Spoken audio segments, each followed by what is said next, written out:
إن الحمد لله نحمده ونستعينه ونستغفره ونعوذ بالله من شرور أنفسنا ومن سيئات أعمالنا من يهده الله فلا مضل له ومن يضلل فلا هادي له وأشهد أن لا إله إلا الله وحده لا شريك له وأشهد أن محمدا عبده ورسوله اللهم صل على محمد وعلى آل محمد كما صليت على إبراهيم وعلى آل إبراهيم إنك حميد مجيد اللهم بارك على محمد وعلى آل محمد كما باركت على إبراهيم وعلى آل إبراهيم إنك حميد مجيد أما بعد فإن خير الحديث كتاب الله وخير الهدي هدي محمد صلى الله عليه وسلم وشر الأمور محدثاتها وكل محدثة بدعة وكل بدعة ضلالة وكل ضلالة في النار أعوذ بالله من الشيطان الرجيم يا أيها الذين آمنوا اتقوا الله حق تقاته ولا تموتن إلا وأنتم مسلمون يا أيها الناس اتقوا ربكم الذي خلقكم من نفس واحدة وخلق منها زوجها وبث منهما رجالا كثيرا ونساء واتقوا الله الذي تساءلون به والأرحام إن الله كان عليكم رقيبا يا أيها الذين آمنوا اتقوا الله وقولوا قولا سديدا يصلح لكم أعمالكم ويغفر لكم ذنوبكم ومن يطع الله ورسوله فقد فاز فوزا عظيما قابل صد احترام دوستوں اور بھائیوں اور معززات ماؤں بہنوں بیٹیوں اور خواتین اسلام، اللہ رب العزت کا فرمان ہے کہ انما هذه الحیات الدنیا متاع وان الآخرة هي دار القرار، کہ یہ دنیا کی زندگی صرف ایک کھیل کود ہے اور کچھ عرصے کے لیے اس میں کچھ فائدے کی چیزیں ہیں جن سے انسان اپنی موت تک فائدہ اٹھاتا ہے۔ تو گویا یہ دنیا کی زندگی عارضی ہے، فانی ہے اور یہ ختم ہونے والی ہے اور یقینی طور پر ختم ہونے والی ہے۔ وَإِنَّ الْآخِرَةَ هِيَ دَارُ الْقَرَارِ، اور آخرت حقیقت میں رہنے کا گھر ہے۔ رہنے کا گھر یہ دنیا نہیں جس میں آپ چاہے جتنا مرضی مہنگا بنگلہ بنا لیں اور عمدہ قسم کی کوٹھی بنا لیں اور اپنے لیے زیادہ سے زیادہ پراپرٹی بنا لیں، بینک بیلنس بنا لیں، یہ ساری چیزیں ختم ہونے والی ہیں۔ لیکن اصل رہنے کا گھر جو ہے وہ کون سا ہے؟ وہ آخرت کا گھر ہے۔ یہ وہ حقیقت ہے جو اللہ رب العزت نے قرآن مجید میں ایک بار نہیں، دو بار نہیں، دسیوں بار ذکر فرمائی، لیکن اس کے باوجود ہم اس سے نصیحت حاصل نہیں کرتے اور ہم دنیا کو ہی اور دنیا کی زندگی کو ہی سب کچھ سمجھتے ہیں اور اسی کو سنوارنے پر ہم لگے ہوئے ہیں۔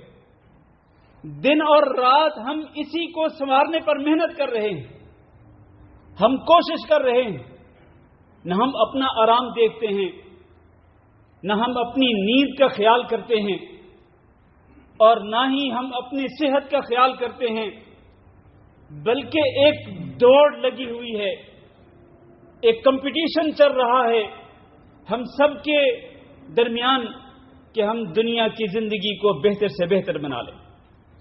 کاش کہ ہم وہ جو رہنے کی جگہ ہے، وہ جو رہنے کا گھر ہے، اصل گھر، کاش کہ ہم اس گھر کو سنوارنے کے لیے کبھی فکر کریں، کبھی سوچ کریں اور کبھی ہم اس کے لیے عملی طور پر کچھ کریں۔ میرے بھائیوں، ہم میں سے ہر ایک نے موت کا ذائقہ چکھنا ہے۔ کل نفس ذائقۃ الموت، ہر نفس نے موت کا ذائقہ چکھنا ہی چکھنا ہے، اس سے کسی کو راہ فرار نہیں ہے۔ ان الموت الذي تفرون منه فانه ملاقيكم، وہ موت جس سے تم دور بھاگتے ہو، جس کو تم پسند نہیں کرتے ہو، انہ ملاقیکم، وہ ضرور بھی ضرور تم پہ آ کے رہے گی۔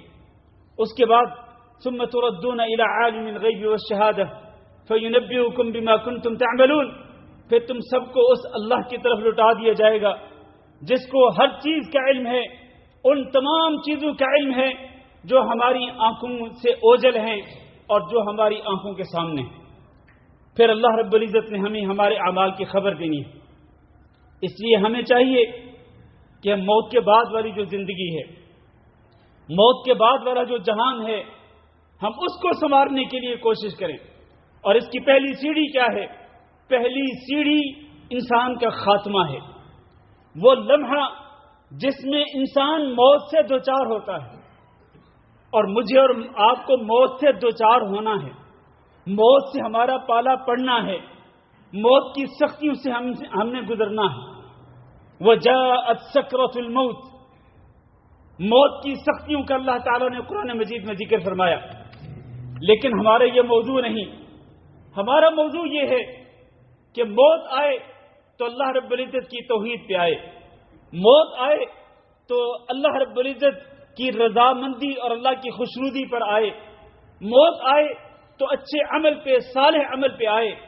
موت ایسی نہ آئے کہ جس میں اللہ رب العزت انسان سے راضی نہ ہو، اس سے ناراض ہو۔ موت ایسی نہ آئے کہ انسان شرک و بدعت کے اندر ڈوب چکا ہو اور اس نے ابھی توبہ نہ کی ہو، بڑے بڑے گناہوں کے اندر وہ ڈوب چکا ہو اور ابھی اس نے توبہ نہ کی ہو، اس کا مالک، اس کا خالق اس سے ناراض ہو۔ اس حالت میں اگر اس کی موت آ جائے تو اس سے بڑا بدبخت انسان کوئی نہیں ہو سکتا۔ اللہ تعالیٰ نے قرآن مجید کے اندر اچھے خاتمے کی، حسن خاتمہ کی اللہ تعالیٰ نے بڑی اہمیت ذکر کی ہے۔ فرمایا سورۃ ابراہیم میں یثبت اللہ الذین آمنوا بالقول الثابت فی الحیات الدنیا وفی الآخرہ، اللہ تعالیٰ خوب قائم رکھتا ہے، ثابت رکھتا ہے ان کو جو ایمان لائے۔ کس چیز پہ ثابت رکھتا ہے؟ حتیٰ کہ زندگی کے آخری سانس تک، موت کی گھڑی آنے تک، اور پھر موت کے بعد قبر میں، اور پھر قیامت کے دن اللہ تعالیٰ انسان کو خوب قائم رکھتا ہے، ثابت رکھتا ہے، ایمان والوں کو بالقول ثابت، ایک مضبوط اور پختہ بات کے اوپر اللہ رب العزت ثابت رکھتا ہے، قائم رکھتا ہے۔ اور اس مضبوط اور پختہ بات سے مراد کیا ہے؟ اس سے مراد اللہ رب العزت کی توحید ہے، اس سے مراد کلمہ شہادت ہے۔ کلمہ شہادت پہ، کلمہ شہادت کے تقاضوں پہ اللہ تعالیٰ ثابت رکھتا ہے، خوب قائم رکھتا ہے ایمان والوں کو، فی الحیات الدنیا، دنیا کی زندگی میں بھی، وہ فی الآخرہ، اور آخرت میں بھی۔ دنیا کی زندگی میں بہت آزمائشیں آتی ہیں، بڑی تکلیفیں آتی ہیں، بڑی مصیبتوں سے دوچار ہونا پڑتا ہے، لیکن اللہ رب العزت ایمان والوں کو صبر دیتا ہے، برداشت کی قوت اور ہمت دیتا ہے، اور اللہ تعالیٰ ثابت رکھتا ہے، خوب قائم رکھتا ہے اپنی توحید پر اور عمل صالح پر۔ اللہ تعالیٰ ہم سب کو اس قول ثابت پر، توحید پر اور عمل صالح پہ ثابت رکھے، اور اس پر اللہ رب العزت ہم سب کو خوب قائم رکھے۔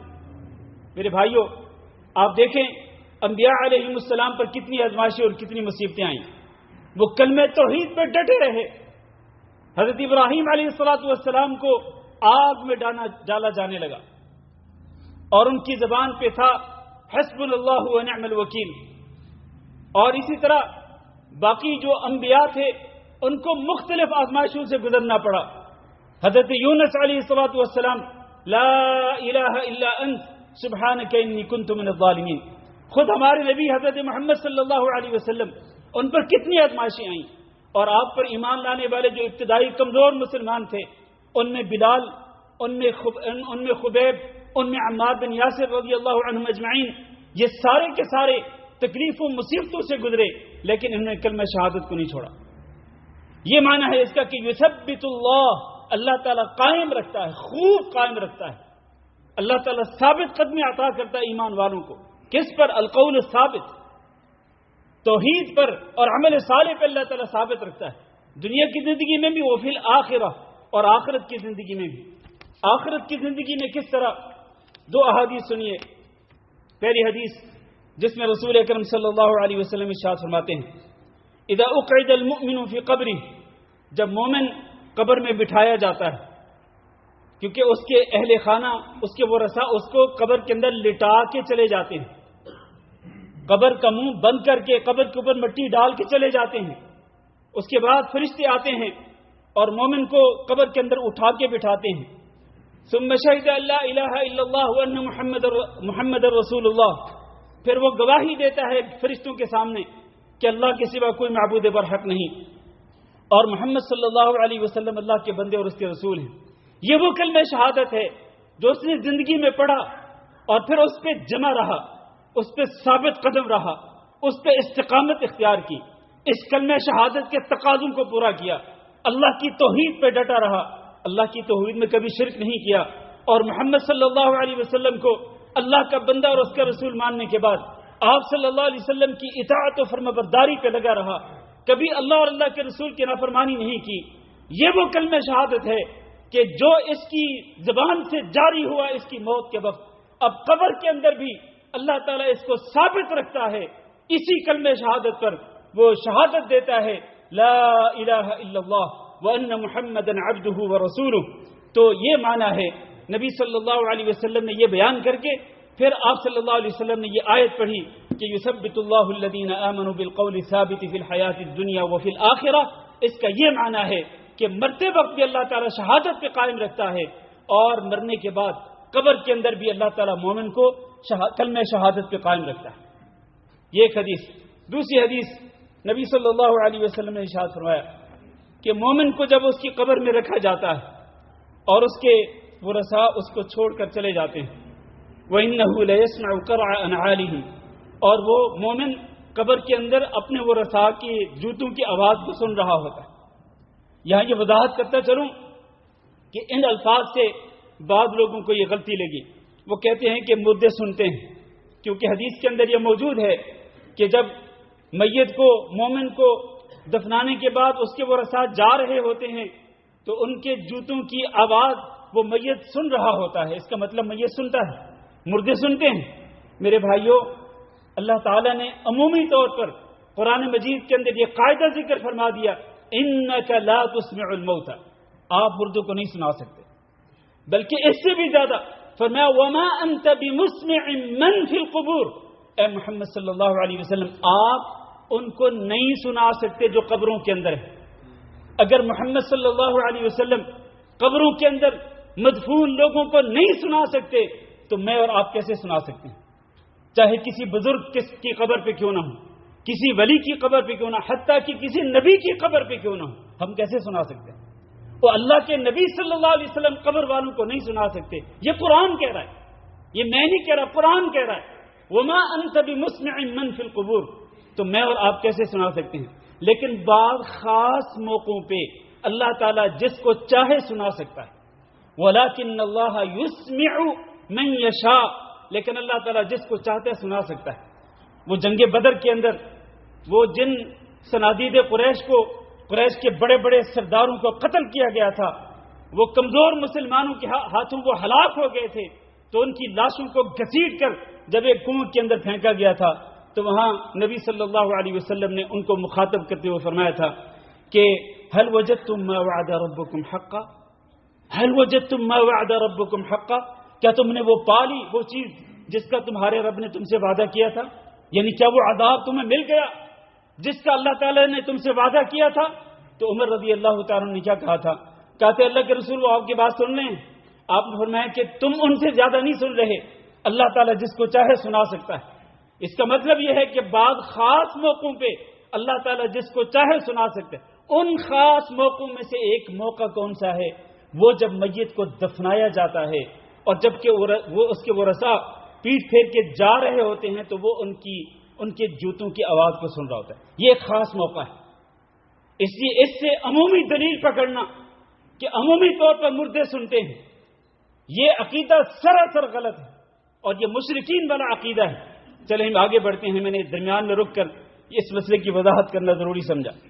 تو نبی صلی اللہ علیہ وسلم نے فرمایا کہ دو فرشتے آتے ہیں، اس کو اٹھا کے بٹھاتے ہیں اور میں مختصر کرتا ہوں. وہ پوچھتے ہیں کہ تم اس آدمی کے بارے میں کیا کہتے تھے, یعنی محمد صلی اللہ علیہ وسلم کے بارے میں تمہارا کیا ایمان تھا؟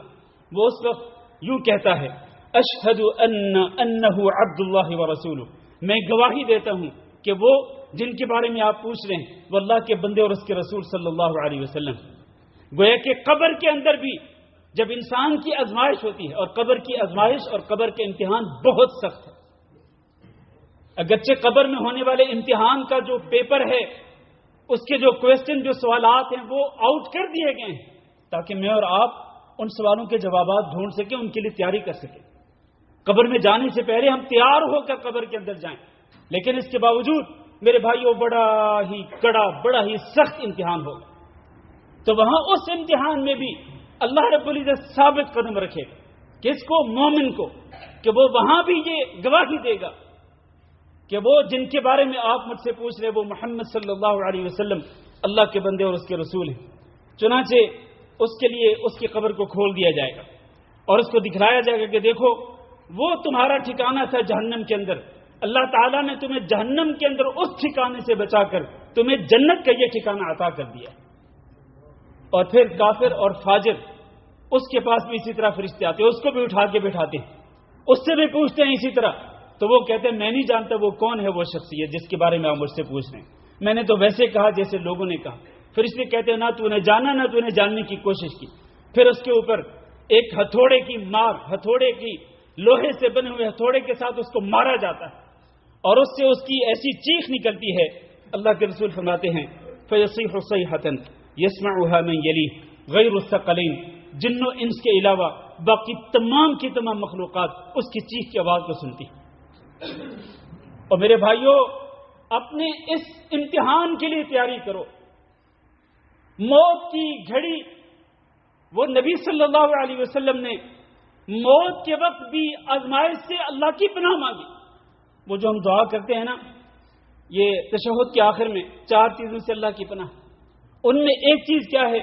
وَمِن فِتْنَةِ الْمَحْيَا وَالْمَمَاتِ, زندگی کے فتنے سے بھی اور موت کے فتنے سے بھی ہم اللہ رب العزت کی پناہ مانگتے ہیں. وہ موت کا فتنہ کیا ہے؟ موت کا فتنہ یہی ہے, موت کی آزمائش یہی ہے کہ اس وقت کس انسان کو کلمہ شہادت نصیب ہوتا ہے اور کس کو نصیب نہیں ہوتا. اس کو نصیب ہوتا ہے جس نے اپنی زندگی میں اس کلمے کو پڑھا ہوگا, اس کے تقاضوں کو پورا کیا ہوگا. لیکن اس کو کبھی موت کے وقت بھی وہ کلمہ شہادت نصیب نہیں ہوتا جس نے چاہے زبان سے پڑھا ہو لیکن اس کے خلاف اعمال کرتا رہا ہو اور اس کو اللہ نے توبہ کی توفیق نہ دی ہو, تو اس کو مرتے وقت بھی کلمہ شہادت نصیب نہیں ہوتا. اور پھر یہ موت کا فتنہ اور پھر قبر کا فتنہ الگ ہے. اس کے قبر کے فتنے سے بھی اللہ کے نبی صلی اللہ علیہ وسلم نے اللہ کی پناہ مانگی.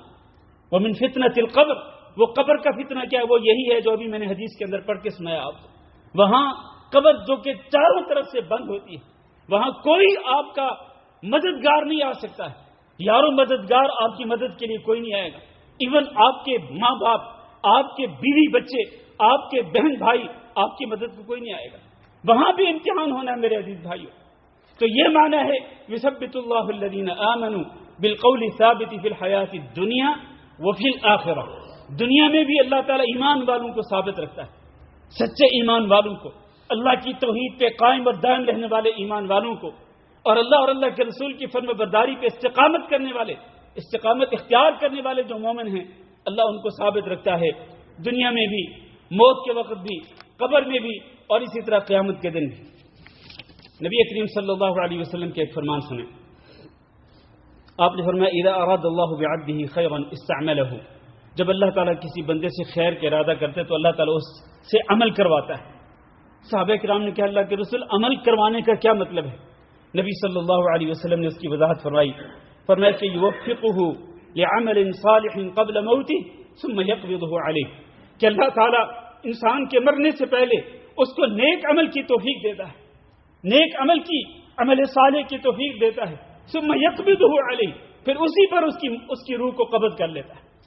یہ مطلب ہے انسان کہ اللہ تعالیٰ اس کو, جب اللہ تعالیٰ کسی کے ساتھ خیر کا ارادہ کرتا ہے تو اللہ تعالیٰ اس سے عمل کرواتا ہے. معنی کیا ہے کہ مرنے سے پہلے اللہ تعالیٰ اس کو عمل صالح کی توفیق دیتا ہے. جو وہ اللہ رب العزت کی رضا کے لیے کرتا ہے، وہ نبی صلی اللہ علیہ وسلم کی سنت کے مطابق کرتا ہے، پھر اسی پر اس کا خاتمہ ہو جاتا ہے۔ یہ معنی ہے کہ اللہ تعالیٰ نے اس سے خیر کا ارادہ فرمایا، چنانچہ اس کو اچھے عمل کی توفیق دی اور اسی پر اس کی روح کو قبض کر لیا۔ اور اس کی مثال نبی صلی اللہ علیہ وسلم نے ارشاد فرمایا، من قال لا الہ الا اللہ ابتغاء وجہ اللہ، جو بندہ لا الہ الا اللہ پڑھتا ہے اللہ کی رضا کو حاصل کرنے کے لیے، ختم لہ بہا، پھر اس پر اس کا خاتمہ ہو جاتا ہے، دخل الجنہ، وہ جنت میں داخل ہو جاتا ہے۔ ومن صام یوما ابتغاء وجہ اللہ، اور جو بندہ ایک دن کا روزہ رکھتا ہے اللہ کی رضا کی خاطر، ختم لہ بہ، پھر اسی پر اس کا خاتمہ ہو جاتا ہے، دخل الجنہ، وہ بھی جنت میں داخل ہو جاتا ہے۔ ومن تصدق بصدقۃ ابتغاء وجہ اللہ، جو اللہ کی رضا کی خاطر کوئی بھی صدقہ کرتا ہے، کوئی بڑا یا چھوٹا جو بھی صدقہ کرتا ہے اللہ کی رضا کی خاطر، اور پھر اسی پر اس کا خاتمہ بھی ہو جاتا ہے، دخل الجنہ، وہ جنت میں داخل ہو جاتا ہے۔ یہاں 3 اعمال ذکر کیے حدیث کے اندر، ایک لا الہ الا اللہ کا پڑھنا، اور دوسرا جو ہے وہ ایک دن کا روزہ رکھنا، اور تیسرا صدقہ کرنا۔ یہ 3 اعمال بطور مثال ذکر فرمائے کہ ان 3 اعمال میں سے کوئی نیک عمل کریں اور اسی پر خاتمہ ہو جائے تو انسان جنت میں داخل ہوگا۔ اسی طرح سے آپ باقی اعمال کو لے لیں، جیسے کہ ایک شخص اس کے اندر حج کے اندر تھا، عرفات کے میدان میں احرام باندھا ہوا ہے، اپنی اونٹنی سے گرا اور وہیں پر فوت ہو گیا۔ نبی صلی اللہ علیہ وسلم نے اس کے بارے میں کیا فرمایا؟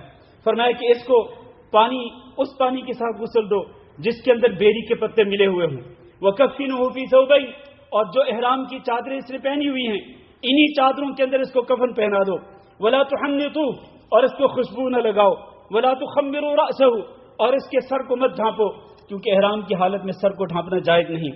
فرمایا اسی طرح اس کو کفن پہنا کے اس کو دفنا دو، فَإِنَّهُ يُبْعَثُ يَوْمَ الْقِيَامَةِ مُلَبِّيًا، کیونکہ جب قیامت کے دن یہ اٹھے گا تو یہ جب مرنے سے پہلے اس گھڑی کے اندر یہ لبیک اللہم لبیک لبیک لا شریک لک لبیک ان الحمد والنعمت لک والملک لا شریک لک پڑھ رہا تھا، بالکل قیامت کے دن جب اٹھے گا تو اسی طرح یہ تلبیہ پڑھتے ہوئے اٹھے گا۔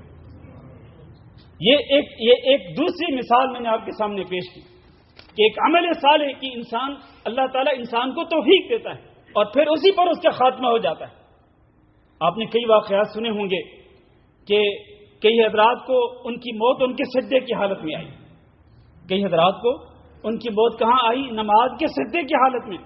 ان میں سے ایک ہمارے مشہور شیخ اور ہمارے معروف بزرگ اور عالم مولانا عبد الرحمن کیلانی رحمہ اللہ، ان کی تفسیر اردو زبان کے اندر 4 جلدوں میں موجود ہے، اور اردو زبان میں جو بہترین تفسیریں ہیں ان تفسیروں میں سے ایک یہ بہترین تفسیر ہے، اس کا نام ہے تفسیر القرآن، 4 جلدوں کے اندر مطبوع ہے۔ یہ بھی فجر کی نماز کے اندر جب انہوں نے پہلی رکعت امام کے پیچھے پڑھی، پھر دوسری رکعت بھی امام کے پیچھے پڑھی، اور دوسری رکعت کے دوسرے سجدے سے پھر یہ نہیں اٹھے، اور لوگوں نے جب تشہد سے امام کے ساتھ سلام پھیرا تو اس وقت تک وہ سجدے کی حالت میں ہی تھے، ان کو ٹٹول کے دیکھا تو اللہ کو پیارے ہو چکے تھے۔ اسی طرح سے کئی ایسے لوگ ہوتے ہیں۔ یہ ایک مثال ہے کہ اچھے عمل پر انسان کا خاتمہ ہو جائے۔ اللہ تعالیٰ سے دعا کرتے ہیں کہ اللہ ہم سب کو اپنی توحید پر اور اچھے عمل پر اللہ تعالیٰ ہم سب کو اچھا خاتمہ نصیب فرمائے۔ اللہ ہم سب کو بری موت سے اور برے خاتمے سے محفوظ رکھے۔ میرے بھائیوں، ایک حدیث ذکر کر کے میں خطبہ ختم کرتا ہوں۔ ایک علامت ہے کہ جس علامت کے ذریعے خود مرنے والا پہچان لیتا ہے کہ میرا خاتمہ اچھا ہو رہا ہے۔ یہ کتنی اچھی بات۔ ایک تو یہ نا کہ جو اوپر میت کے لواحقین ہیں، وہ رسا ہیں، ان کو اندازہ ہو کہ اس کا خاتمہ اچھا ہوا، لیکن ایک یہ ہے کہ خود مرنے والے انسان کو بھی مرنے سے پہلے اندازہ ہو جائے، وہ اپنی آنکھوں سے ایک علامت کو دیکھ لے کہ یہ علامت جو ہے اس چیز کی ہے کہ میرا خاتمہ اچھا خاتمہ ہو رہا ہے۔ وہ کیا ہے؟ نبی صلی اللہ علیہ وسلم نے ارشاد فرمایا، اور یہ حدیث صحیح بخاری اور صحیح مسلم میں موجود ہے۔ نبی صلی اللہ علیہ وسلم نے فرمایا کہ من احب لقاء اللہ احب اللہ لقاءہ، اللہ تعالیٰ جو بندہ اللہ تعالیٰ سے ملنے کو پسند کرتا ہے تو اللہ تعالیٰ اس سے ملنا پسند کرتا ہے۔ ومن کرہ لقاء اللہ کرہ اللہ لقاءہ، اور جو اللہ تعالیٰ سے ملنا ناپسند کرتا ہے اللہ اس سے ملنا ناپسند کرتا ہے۔ تو عائشہ رضی اللہ تعالیٰ نے کہنے لگی، اے اللہ کے رسول، اس کا کیا معنی ہے کہ جو اللہ سے ملنا ناپسند کرتا ہے اللہ اس سے ملنا ناپسند کرتا ہے؟ کیا اس کا مطلب موت کی کراہیت اور موت کو ناپسند کرنا ہے؟ اگر یہ مطلب ہے تو پھر تو ہم میں سے ہر بندہ ہی موت کو ناپسند کرتا ہے، پھر تو ہم سارے کے سارے مارے گئے، ہلاک ہو گئے، ہم تو برباد ہو گئے، کیونکہ ہم میں سے کوئی بھی موت کو پسند نہیں کرتا ہے۔ تو یہ جو آپ نے فرمایا کہ جو بندہ اللہ سے ملنا ناپسند کرتا ہے، اللہ اس سے ملنا ناپسند کرتا ہے، تو پھر تو ہم سارے گئے، کیونکہ ہم میں سے ہر بندہ موت کو ناپسند کرتا ہے۔ اللہ کے رسول نے فرمایا نہیں، ایسا نہیں ہے۔ بات یہ ہے کہ جب کسی مومن پر جب موت آتی ہے، مومن پر جب موت کی گھڑی آتی ہے، تو اس وقت موت کی گھڑی آنے سے پہلے اس کو بشارت دی جاتی ہے، اللہ رب العزت کی رضامندی کی، اس کو بشارت دی جاتی ہے کہ اللہ تجھ سے راضی ہے۔ وہ ہے نا سورۃ الفجر کے آخر میں کہ یا ایتھا النفس المطمئنہ ارجعی الی ربک راضیۃ مرضیہ، کہ تو اللہ سے راضی، تیرا رب تجھ سے راضی۔ تو یہ وہی اللہ کے رسول فرما رہے ہیں کہ جب مومن پر موحد پر جب موت آتی ہے، موت کا لمحہ آتا ہے، اس سے پہلے اس کو بشارت دے دی جاتی ہے۔ کس چیز کی؟ کہ اللہ تجھ سے راضی ہے، اللہ تجھے اعزاز سے نوازے گا، اللہ تجھے اپنی نعمتوں سے نوازے گا۔ جب اس کو یہ بشارت دے دی جاتی ہے تو پھر اس وقت اس کے سامنے جو کچھ ہوتا ہے، وہ جن اللہ کی نعمتوں کا مشاہدہ کر رہا ہوتا ہے، ان سے زیادہ محبوب چیز کوئی نہیں ہوتی ہے۔ لہذا وہ کیا کرتا ہے؟ وہ اللہ تعالیٰ سے ملنا پسند کرتا ہے، اور اللہ اس سے ملنا پسند کرتا ہے۔ اس کو موت پھر پسند ہو جاتی ہے، موت پسندیدہ ہو جاتی ہے اس وقت، اور وہ اللہ سے ملنا پسند کرتا ہے اور اللہ اس سے ملنا پسند کرتا ہے۔ لیکن ایک فاجر، ایک اللہ کا نافرمان انسان، ایک کافر، ایک منافق جب مرتا ہے، مرنے سے پہلے اس کو بھی بشارت دی جاتی ہے، لیکن کس چیز کی؟ اللہ کے عذاب کی، اللہ کی سزا کی، کہ اللہ کا عذاب تیرے سامنے ہے، اللہ کی سزا تیرے سامنے ہے۔ چنانچہ وہ جس چیز کو آگے دیکھ رہا ہوتا ہے وہ اس کو سب سے زیادہ ناپسند کرتا ہے، چنانچہ وہ اللہ سے ملنا ناپسند کرتا ہے اور اللہ اس سے ملنا ناپسند کرتا ہے۔ تو یہ وہ علامت ہے میرے عزیز بھائیوں جس کا مشاہدہ مرنے والا خود کر سکتا ہے، کہ اس کو موت سے پہلے اللہ تعالیٰ کی طرف سے بشارت دے دی جاتی ہے۔ اللہ تعالیٰ سے دعا کرتے ہیں کہ اللہ ہمیں بھی موت کے وقت یہی بشارت دے، اپنی رضامندی کی بشارت دے، اور اللہ ہمیں بھی موت کے وقت یہی بشارت دے کہ یا ایتھا النفس المطمئنہ ارجعی الی ربک راضیۃ مرضیہ فادخلی فی عبادی وادخلی جنتی۔ اللہ تعالی ہم سب کو بری موت سے اور برے خاتمے سے محفوظ رکھے۔ استغفر اللہ لی ولکم ولسائر المسلمین فاستغفروہ انہ هو الغفور الرحیم۔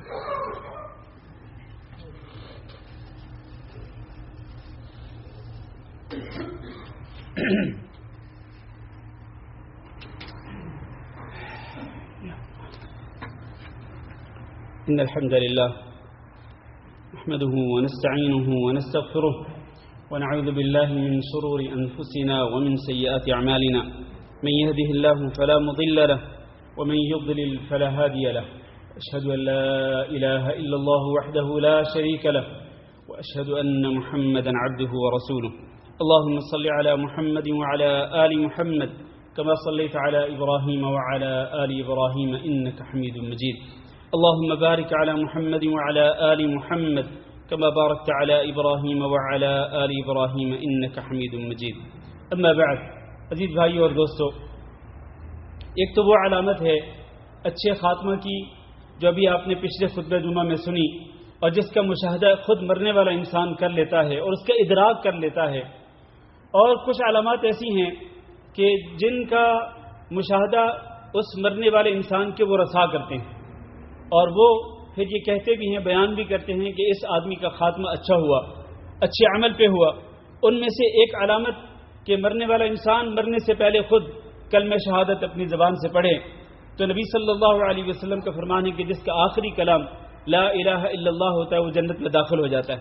اسی طرح سے مومن جب مرتا ہے، مومن موحد اللہ کا فرما بردار بندہ، جب اس کی موت آتی ہے تو موت کے وقت اس کی پیشانی پہ پسینہ ہوتا ہے، یہ بھی ایک علامت ہے اچھے خاتمے کی۔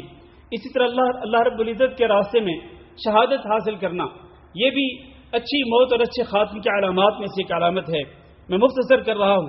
اسی طرح ایک بندہ اگر اپنے دین کا دفاع کرتے ہوئے، اپنی عزت کا دفاع کرتے ہوئے، اپنے مال کا دفاع کرتے ہوئے مارا جاتا ہے، اس کو بھی نبی صلی اللہ علیہ وسلم نے شہید قرار دیا ہے۔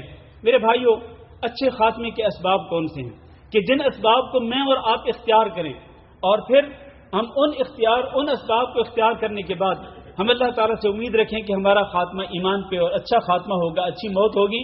تو وہ اسباب کیا ہیں؟ پہلا سبب یہ ہے کہ انسان استقامت اختیار کرے. کس پر؟ ایمان پر، اللہ کی توحید پر. اور دوسرا عمل صالح پر.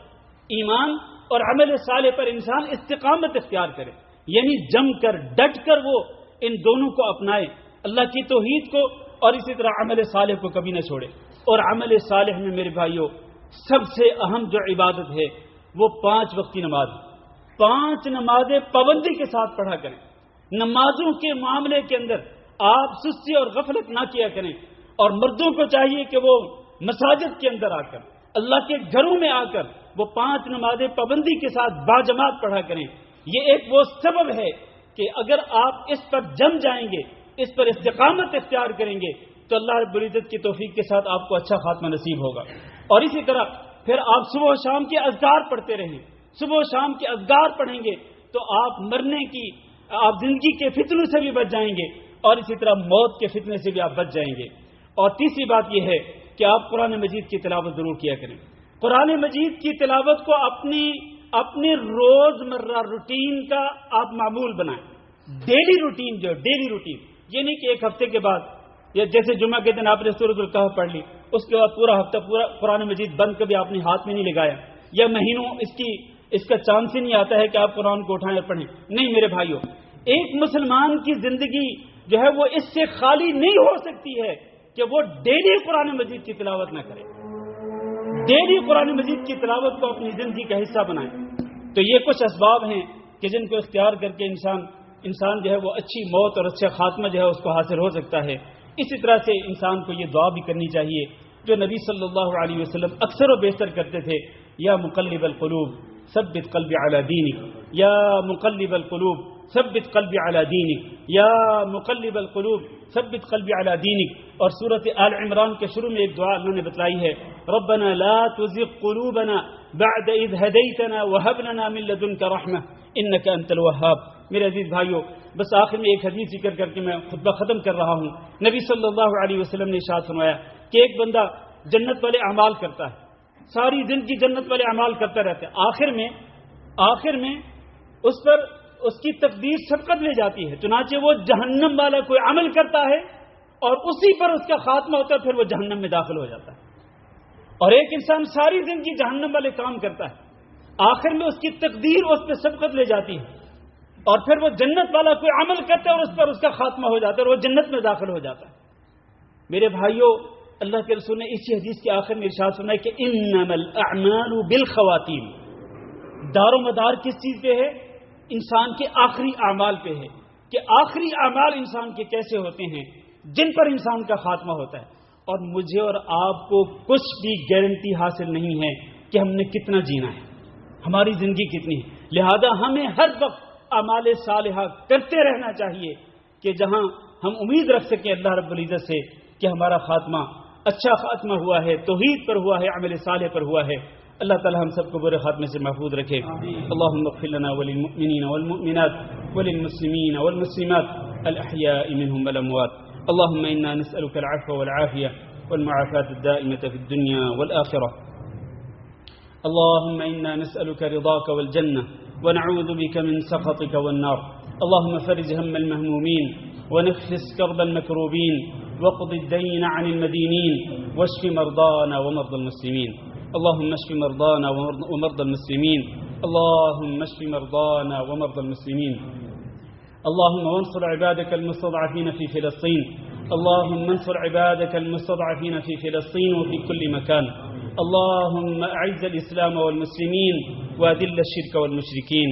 ربنا آتنا في الدنيا حسنة وفي الآخرة حسنة وقنا عذاب النار. اللهم اجعل هذا البلد آمنا مطمئنا وسائر بلاد المسلمين.